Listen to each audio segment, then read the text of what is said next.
The Prophet Muhammad accumulated many advantages from various levels of humanity during his growth.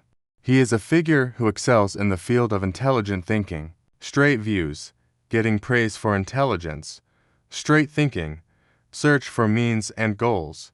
He preferred to remain silent for a long time to observe, concentrate his thoughts, and explore the truth. With his wit he surveyed his country. With his holy nature he observed the pages of life, the condition of humans from various groups. He felt uncomfortable with superstition and avoided it. He relates to people, taking into account his own situation and their situation. As long as he gets good, he joins in it. If not, then he prefers to be alone.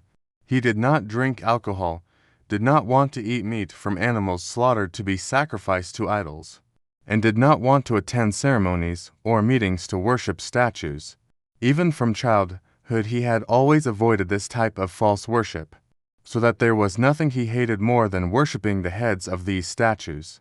And he could hardly restrain his patience when he heard the oaths given to Lata and Uzza. Ibn Kathir narrated that the Messenger of Allah once said, "It never crossed my mind that I wanted to follow the customs of the Jahiliyyah except only twice. However, then Allah Ta'ala became an obstacle between me and that desire. After that I no longer had the slightest desire until Allah Ta'ala glorified me with His message."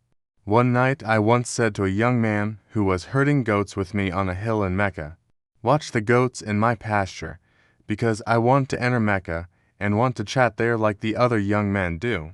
My colleague said, "I will do it." So I left. Beside the first house I passed in Mecca, I heard the sound of a tambourine beating. I asked, "What is this?" People answered this person's and that person's wedding party. I sat there and listened, but Allah Ta'ala covered my ears and I immediately fell asleep, until I woke up because of the sun the next day. I went back to my colleague and he immediately asked how I was. So I told him what happened. The other night I said the same thing and did the same thing. However, again I experienced the same incident as the previous night. So after that I no longer wanted to do bad things. Imam al-Bukhari narrated from Jabir bin Abdullah, who said, when the Kaaba was being renovated, the Messenger of Allah joined Abbas in taking stones. Abbas said to him, "Lift your robe above your knees so that you don't get hurt by stones." However, because of that, he fell to the ground. So he immediately looked up at the sky and then said it was because of my robe, and then he tied his robe. In another history, it is stated that after that he was never seen revealing his private parts. The Prophet also stood out among his people because of his gentle words, noble morals, and noble qualities.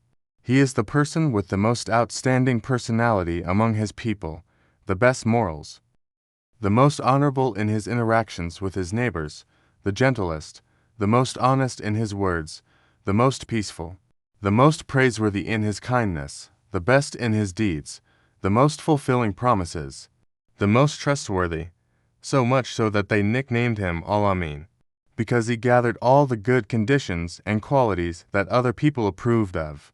Her situation was also described by Mu'minin, namely Khadijah bint Khuwaylid. She carried her own burdens, gave to the poor, entertained guests, and helped anyone who wanted to uphold the truth.